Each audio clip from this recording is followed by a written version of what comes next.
Babylonian name. And through love, she became a queen. Forget your name, but never forget you're a Jew. Because in the will of God, the salvation of an entire people depends on the courage of one woman.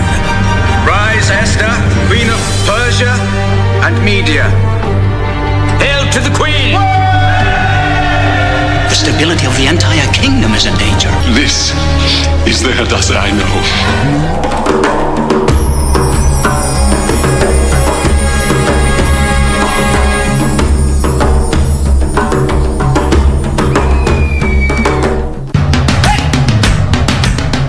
Bwana Motiso, pikipiki yako ndio hii. Uko shwani yangu. Hii pikipiki ni, unakumbuka uniekelea the lowest unique bid yako ilikuwa ngapi? 18 shillings. Na unajua kuendesha hii gari? Kidogo. Haya, kitoko yako shika helmet, kifungu yako, chomoka na mali yako. Kujiunga na QuickBid ni rahisi. Enda kwenye M-Pesa, bonyeza paybill kisha weka business number 4032353. Kwenye account weka kodi ya bidhaa unayotaka na bid yako ya chini zaidi. Kwa mfano TV 16. Kisha weka shilingi 20 tu kama idadi yako. Weka bid yako pia kwenye www.quickbid.co.ke. Kumbuka, bid ya chini zaidi ya kipekee ndio hununua. QuickBid, bidhaa bora kwa bei ya chini.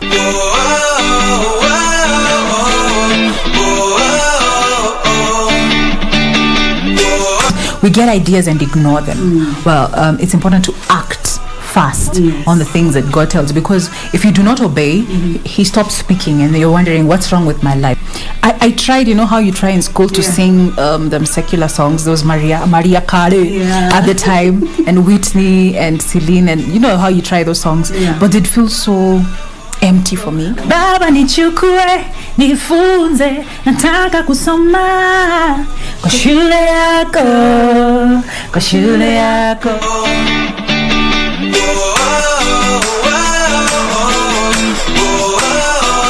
For many years you watched me in front of your screen.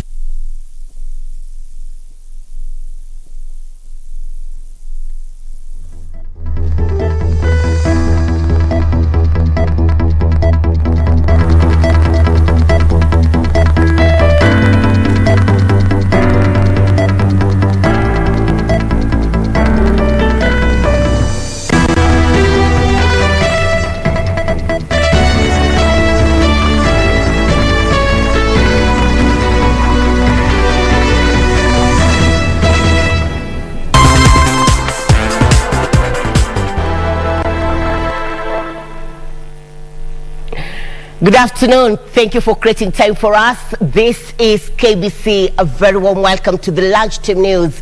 We are also live on our social media platforms at KBC Channel 1 on Facebook, YouTube, and Twitter.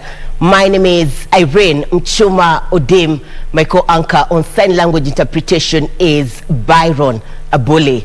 Now, the Ethics and Anti-Corruption Commission has distanced itself from claims of raiding lawyer John KHAMINWA'S premise.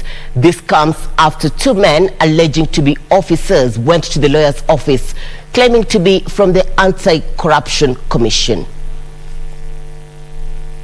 In a tweet, the Ethics and Anti-Corruption Commission has distanced itself from allegations of storming into lawyer John KHAMINWA'S office.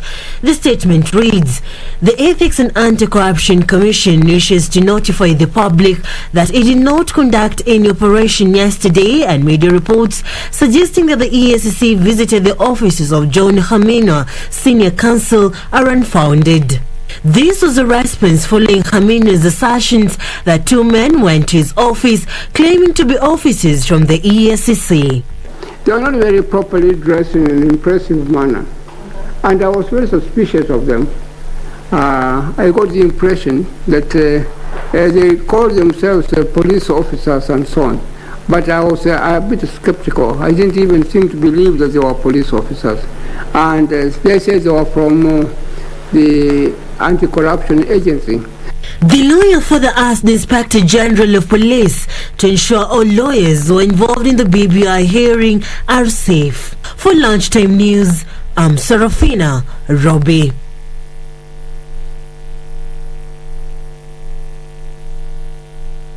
Leaders and residents of Pokot and Marakwet have held a peace meeting that was held at Chesapeake border to calm tensions after 2 peace crusaders were killed by suspected bandits. The 2 elders were gunned down at Cheptulel area before a class 4 pupil was killed in retaliatory attacks. Leaders have called on everyone holding illegal guns to surrender them to the authorities.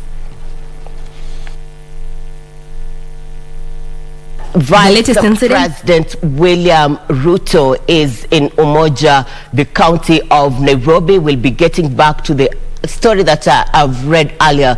But for now, we want to cross over to UMOJA.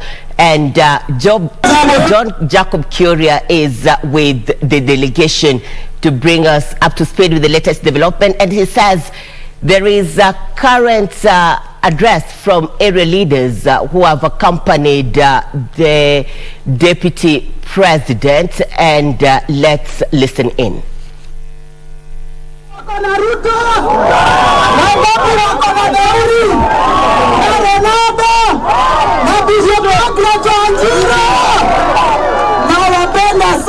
Tutarudi baadaye. Leo ni siku ya deputy president, lakini kiti ya governor ni nani? Bishop Margaret Wajiro nedemwedete.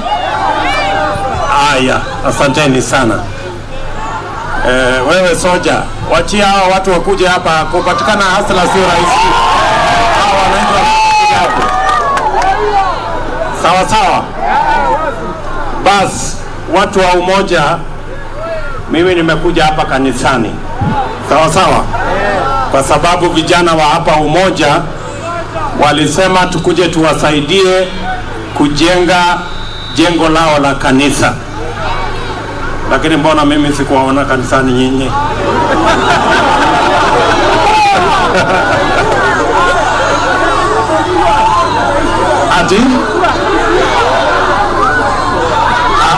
Ati mulikuja last week? Wale kanisa si kila Sunday ama ni aje? So mimi nataka niseme nimewashukuru sana kwa kutupokea hapa UMOJA. Sawa sawa. Na mimi nataka muelewe, kwanza nawashukuru sana kwa sababu mlitupatia nafasi ya uongozi. Sawa sawa. Na mimi nataka niwahakikishie kwamba wakati tunajenga Kenya, pia tutahakikisha UMOJA haijabaki nyuma. Ndio nimesema hapa ndani, hapa Mayanja Road tulisema tutawajengea upya mpaka niungane na kule Kayole Spine Road. Hiyo barabara tumejenga, sasa imeisha.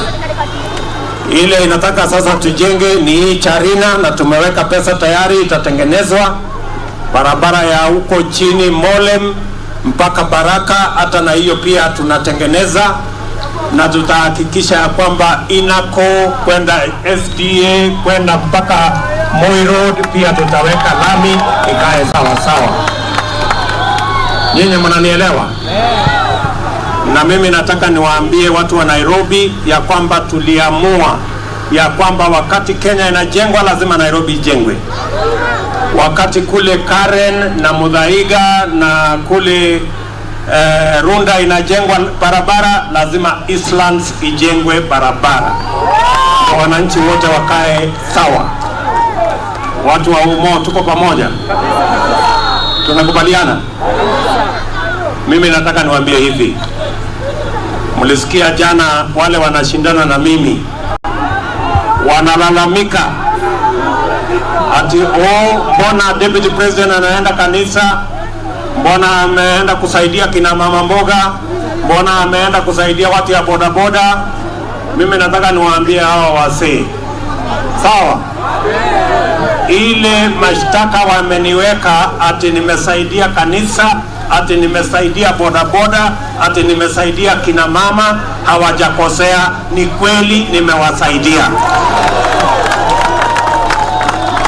Na mimi nataka niwaambie, leo tunawasaidia kwa pesa ya mfuko, lakini mwaka ujao kwa mapenzi ya Mungu tutaweka pesa ya serikali bilioni 30 kila mwaka kusaidia bodaboda, mama mboga, mtu wa kiosk na wale wafanyabiashara wengine wote na pesa ya serikali, kwa sababu hata hawa wa hapa chini wana nyinyi. Sijui kama tunaelewana. Sasa malalamiko yenu ni mapema, mumelalamika mapema, bado mambo. Hawa watu wadogo hawa ndio serikali ni yao mwaka ujao. Kwa hivyo muanze kuzoea, muzoee bodaboda na muzoee mama mboga na mtu mdogo. Na mimi nataka niwaulize hawa wangwana,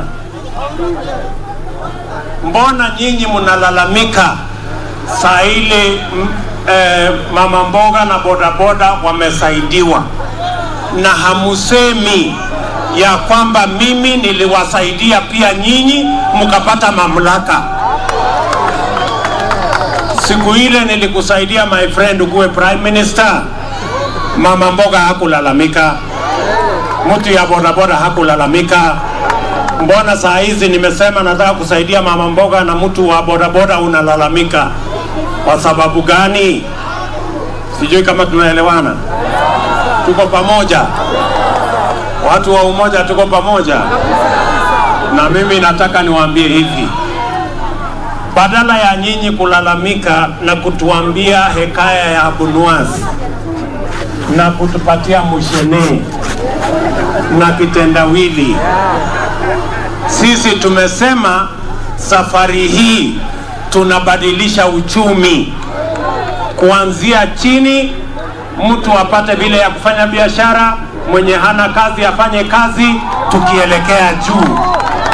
Badala ya kupoteza muda wenu kulalamika, si mtuambie sera yenu ni gani, ndio tupate kushindana. Ama namna gani watu wa UMO? Tuko pamoja? Tunaelewana?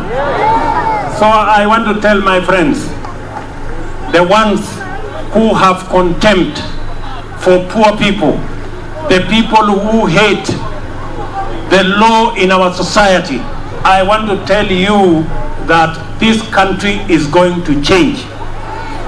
Yes, we will support Mama Mboga, and yes, I will continue to support the church, and I'm continuing to support the people of Boda Boda. But you should also be honest that even you, I supported you, you became a big man in Kenya. Why are you complaining when we support ordinary people? Or it is because you hold ordinary people in contempt? But I want to tell you, my friend, watu wamechanuka Kenya hii. Ama bado hamujachanuka? Mmechanuka? Tumesema tunaanzia chini. Mnataka tuanzie juu ama iendelee? Mnataka kungojea ile natoka juu? Tuanzie chini, si namna hiyo? Ndio kila mtu apate kazi, kila mtu afanye biashara, ndio tuweze kujenga Kenya pamoja.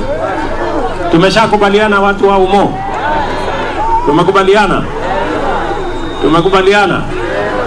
Na ndio mimi nataka niwaambie, hawa watu wanacheza tu shere, hawana mpango kamili. Mimi niliwaambia kule wakati wa 2017, niliwaambia hawa watu, they are planless, they are rudderless, they are agendaless. Na ndio mnaona saa hii wanahangaika, hawajui wako upinzani, wako kwa serikali. Wakiwa kwa serikali wanaibia vijana, wakiwa kwa upinzani wanaibia watu wagonjwa kupitia KEMSA billionaires. Na saa hii wanataka kutupatia lecture ya mambo ya anti-corruption. Please, you better be ashamed of yourselves. Sijui kama tunaelewana watu wa Nairobi. Tunaelewana?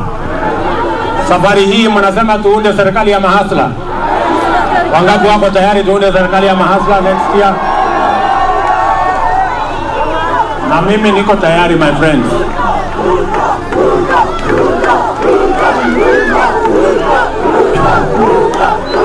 Mimi nawapenda sana, na Kenya hii msikuwe na wasiwasi.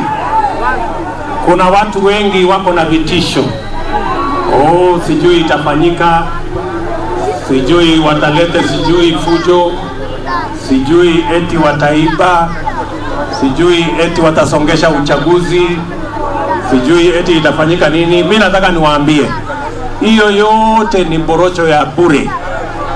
Tunafanya uchaguzi Tuesday ya 2 August next year, na wananchi ndio wenye kuamua.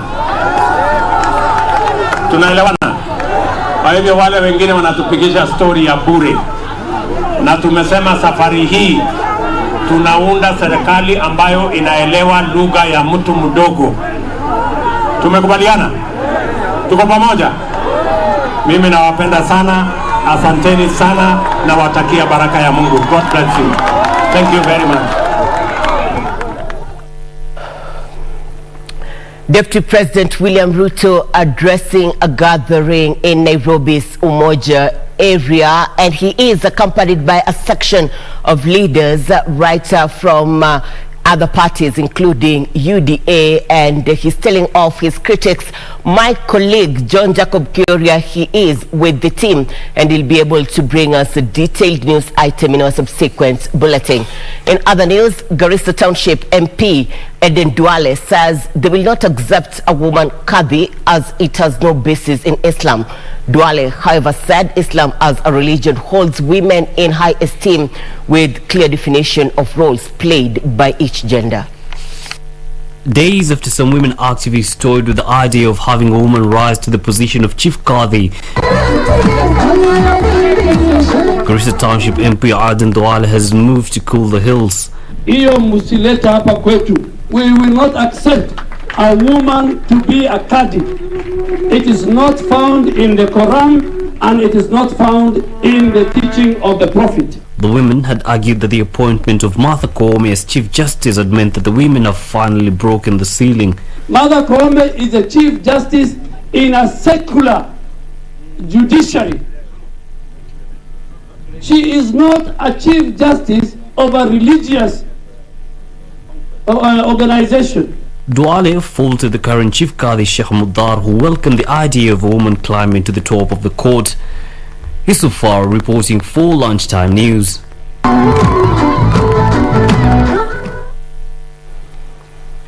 The leadership of Orthodox Church of Kenya is calling on families to embrace the spirit of togetherness and tolerance towards one another. This as Archbishop Andres Macarius, who spoke during the ordination of Father Francis Bartholomew of Virgin Mary Orthodox Church in Dagoretti, urged the parish to support families wholeheartedly. We are rejoicing together with all the fathers who are here present and those who are absent, and we express our gratitude and our appreciation for the good work they are doing for us as a church, but also for them, whatever they are doing for their families. So we are encouraging each and every father to dedicate himself to the mission which was given to them by our Lord Jesus Christ, to serve and embrace each and every person.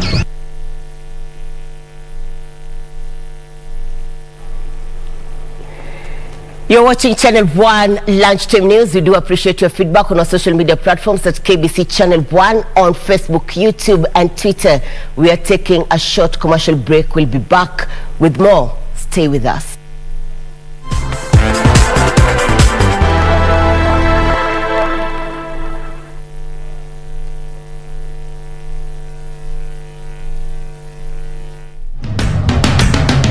Bwana Motiso, pikipiki yako ndio hii. Uko shoni yangu. Hii pikipiki ni, unakumbuka uniekelea the lowest unique bid yako ilikuwa ngapi? 18 shillings. 18 shillings. Na unajua kuendesha hii gari? Kidogo. Haya, kitoko yako shika helmet, kifungu yako, chomoka na mali yako. Kujiunga na QuickBid ni rahisi. Enda kwenye M-Pesa, bonyeza paybill kisha weka business number 4032353. Kwenye account weka kodi ya bidhaa unayotaka na bidi yako ya chini zaidi. Kwa mfano TV 16. Kisha weka shilingi 20 tu kama idadi yako. Weka bidi yako pia kwenye www.quickbid.co.ke. Kumbuka, bidi ya chini zaidi ya kipekee ndio hununua. QuickBid, bidhaa bora kwa bei ya chini. Sasa hii ng'ombe ni yako. Asante. Hii ng'ombe itatoa maziwa mengi kabisa. Sasa shida ya school fees imeisha. Jen, chukua hii. Hebu nikuulize, hii maneno nasikia ya bima ya elimu inaweza kuwa namna gani mtu anachukua? Process ya kuchukua insurance cover yote ni rahisi. Hata niko na cover ya gari yangu. Kwanza unajaza proposal form kama hii na uijaze wewe mwenyewe, na kama haujui kusoma uijaze na mtu unayemwamini. Hakikisha ile majibu umepatiana ni sahihi na ni ya kweli. Pia thibitisha insurance cover imeangalia masilahi yako, na usiwahi sign proposal form ambayo haijaandikwa kitu chochote. Pia ukumbuke kujitolea photocopy yako. Sasa wacha nianze hiyo process. By the way, ukisubmit hiyo proposal form uhakikishe umepatiwa policy document. Uisome na uielewe. Hiyo ndio thibitisho ya kuwa una bima. Asante sana. Ujumbe huu umeletwa kwako na IRA.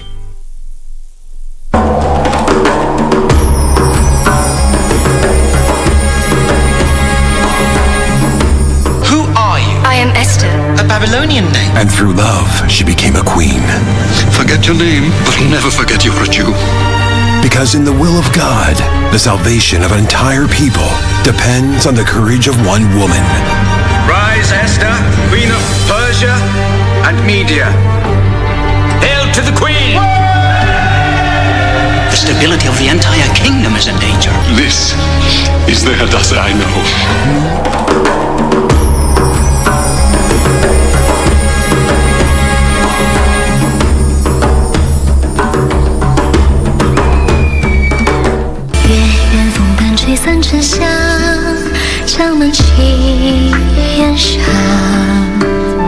How come someone wants to kill me? Father dislikes me. And Lady Shu and Rosha are bullies. Anyusi, remember you offended me first. Who is it?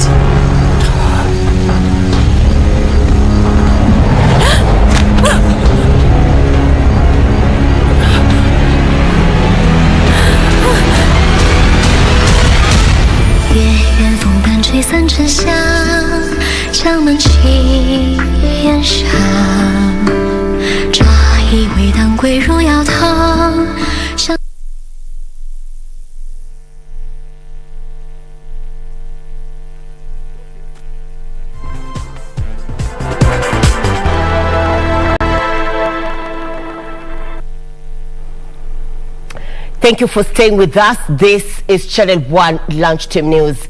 Now, back to one of our top stories this afternoon. Leaders and residents of Pokot and Marakwet have held a peace meeting at the Chisegon border to calm tensions after two peace crusaders were killed by suspected bandits. The two elders were gunned down at Cheptulel area before a class 4 pupil was killed in retaliatory attacks.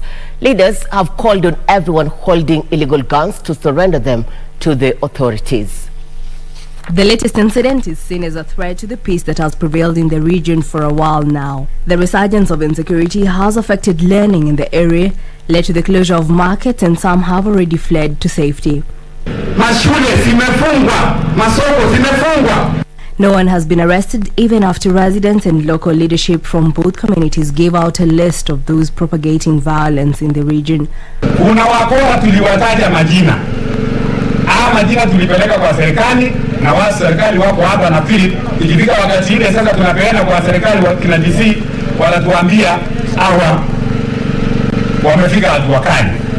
Na serikali tunasema mfuatilie watu wenye walikuja wakaua watu wawili hapa. West Pokot Governor Professor John Lonyangapuo and several MPs have tasked elders from both sides to form a peace committee which will spearhead peace efforts and conduct a Pokot tradition ritual known as Lapai to punish the killers and weed out the criminals.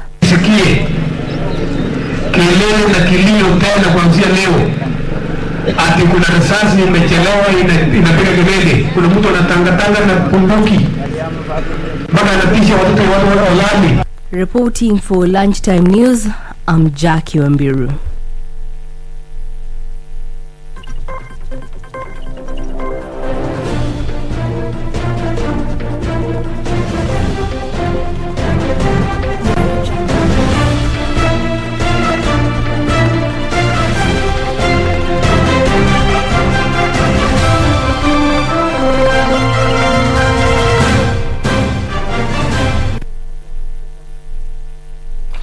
Now time for sports news. Migori Youth came twice from behind to draw 2-2 with MCF in their Super League Round 26 fixture played at Thika Stadium. Elsewhere, Aso United played to a 2-2 draw against visitors NAIROBI'S Stima at Eldoret ASK Showground.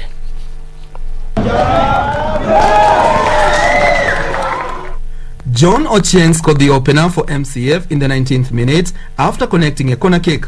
Tyson Omonde headed in the equalizer for Migori Youth. The match went into the breather, scores at 1-1. After resumption, Emmanuel Otieno scored the second goal for MCF after capitalizing on a successful delivery into the area. 9 minutes to stoppage time, Ben Stanley leveled the scores once again for Migori Youth, sealing the full-time scores at 2-2. Leo wetu tulikuwa na chances nyingi zaidi ya MCF lakini hatukuzitumia. Na vile vile kupata team, tumesafiri jana, tumekuja hapa, team imeenda mbele 1 ahead, tuka-equalize, wakaenda 2 ahead, tuka-equalize. Inaonyesha kwamba vijana wamecheza vizuri na tena tumeridhika, na tena tunampa Mungu asante. Mabadiliko ambayo nilifanya alikuwa mabadiliko ambayo nilikuwa nataka niweke vijana wachanga kwa uwanja ili niweze kuongeza speed, kwa sababu niligundua kwamba hao ni vijana wengi na iliweza kufua dafu, nikapata bao ya kuongoza, lakini dakika ya mwisho nifanya makosa moja, wakapata bao na hivyo ndio tumemaliza sare.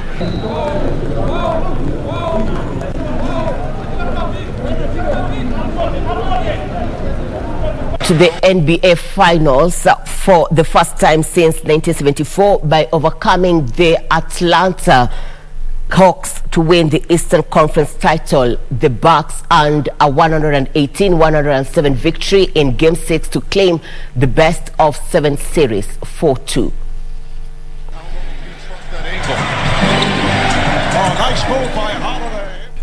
Chris Middleton scored 32 points and Drew Holiday to propel a Milwaukee's side missing injured star player Giannis Antetokounmpo to the win. They will play Western Conference victors, the Phoenix Suns, in the final. The first game in the best of 7 series will take place in Phoenix on Wednesday.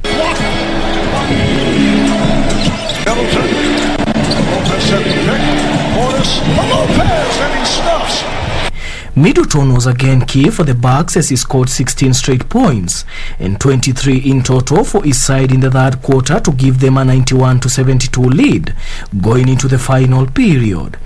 Chris Middleton turned Milwaukee's anxiety into jubilation. The two-time All-Star forward scored 23 of his game-high 32 points in the third quarter to lead the Bucks to a 118-107 victory, clinching the franchise's first finals appearance since 1974. Across the borders, England produced a magnificent display as they thrashed Ukraine in Rome to set up a Euro 2020 semi-final against Denmark at Wembley. Meanwhile, Lionel Messi scored a free kick and set up 2 goals to inspire Argentina to a 3-0 win over Ecuador and set up a Copa America semi-final against Colombia. By producing a performance of composure and the highest quality to continue their impressive progress in the tournament. Hurricane was back to his predatory best after struggling the group stage, following up his goal against Germany by poking home a superb pass from Raheem Sterling after only 4 minutes. Meanwhile, Lionel Messi scored a free kick and set up 2 goals to inspire Argentina to a 3-0 win over Ecuador and set up Copa America semi-final against Colombia. The 34-year-old forward provided assists for Rodrigo de Paul after 41 minutes and Lautaro Martinez late on. He then called in a free kick in injury time after Piero Ansip was sent off for a foul on Angel Di Maria. Last 4 opponents, Colombia beat Uruguay 4-2 on penalties, following a goalless draw. Daniel Mwendwa, Sports.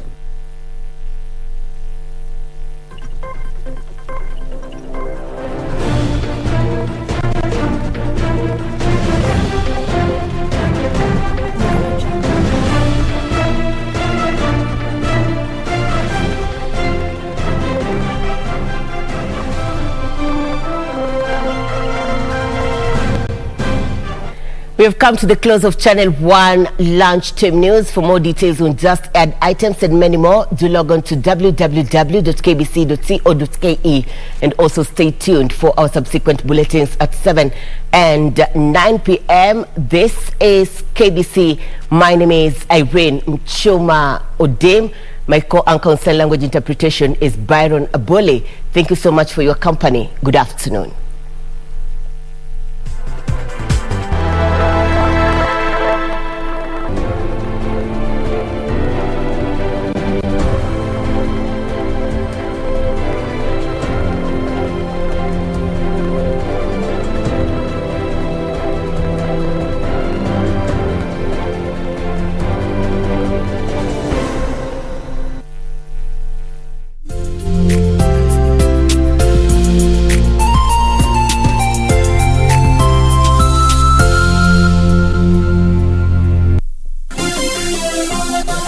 Beauty College.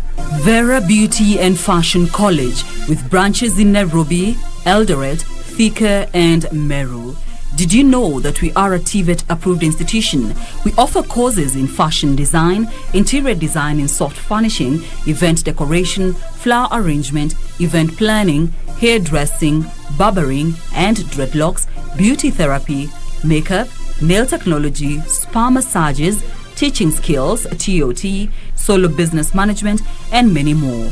Register now and visit our website on www.verabeautycollege.com. You can also call on 0725-923-550 Nairobi branch, 0728-087-689 Eldoret branch, 0722-227428 Thika branch, 0725-000-706 Meru branch. Vera Beauty and Fashion College, a TVET approved institution.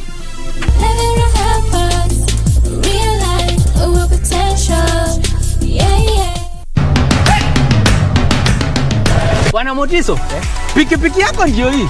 Uko shwani yangu. Hii pikipiki ni unakumbuka uniekelea the lowest unique bid yako ilikuwa ngapi? 18 shillings. Na unajua kuendesha hii gari? Kidogo. Haya, kitoko yako shika helmet, kifungu yako chomoka na mali yako. Kujiunga na QuickBid ni rahisi. Enda kwenye M-Pesa, bonyeza paybill kisha weka business number 4032353. Kwenye account weka kodi ya bidhaa unayotaka na bid yako ya chini zaidi. Kwa mfano TV 16. Kisha weka shilingi 20 tu kama idadi yako. Weka bid yako pia kwenye www.quickbid.co.ke. Kumbuka, bid ya chini zaidi ya kipekee ndio hununua. QuickBid, bidhaa bora kwa bei ya chini.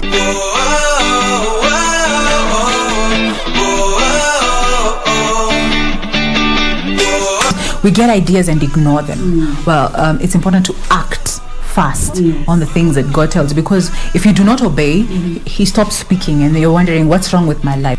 I tried, you know how you try in school to sing them secular songs, those Maria Carey at the time, and Whitney and Celine, and you know how you try those songs, but it feels so empty for me. Baba nichukue, nifunze, nataka kusoma kwa shule yako, kwa shule yako.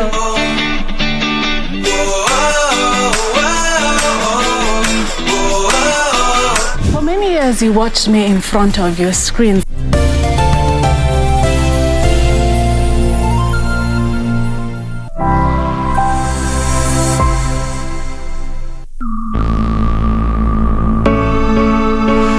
are here and we are strong. Let's be counted as we move on. Make a difference, change lives as we tell our different stories. We are capable, beautiful. We are born to do great things. We're unstoppable, incredible, 'cause we're differently abled, differently. Having a disability has always affected one's choice of school and career. Most persons with disabilities struggle to fit in the current education and employment system. However, a good number of them have managed to sail through and secure themselves a job. In this episode, we feature Grace, whose dream of going to school was almost shattered, and Christopher, who didn't let his disability define his skills to work. I am Jane Theory, and this is Abled Differently. 'Cause we're differently abled, differently. Most persons with disabilities shy away from applying for jobs because they are judged as less performing. Sadly, this is why you see very few persons with disabilities in the workforce. However, Christopher KADHI had to prove that he's fit for his job and can perform even better. Take a look. Christopher KADHI Gichuhi, who hails from Nyeri County and an employee at the Kenyatta University, talked to us about his vocation at the institution where he renders his services in information technology. I'm Christopher KADHI Gichuhi, from Nyeri County originally, but I live here and I live and work here in Nairobi. I work at Kenyatta University and as an assistive technology specialist at the university library. I've been holding the role for 3 years now. Although Chris was nervous when he first got employed and worried a lot about matching the competences of his colleagues.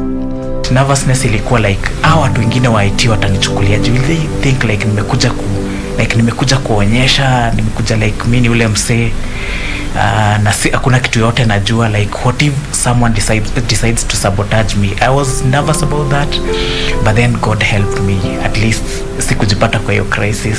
Nilienda nika blend in and provided you know your staff well, you will blend in, utaingia vizuri sana bila issues. Working at Kenyatta University has been a blessing to him, and he recognizes individuals who held his hand through the 3-year journey. I'd like first of all to acknowledge some of these people wenye wamenisaidia, wamenishika mkono wakati nilikuwa najigrow like nikigrow hata nilikuwa student, because hata ndio in fact hiyo KU bado kwa hiyo library ndio mtu mmoja aitwa Jean Jage, I think aliniconnect kwa hiyo KIB, Kenya Institute for the Blind, ndio aliwe recommend jina yangu, akasema kuna mtu hapa ako talented hivi na hivi na anaweza wasaidia.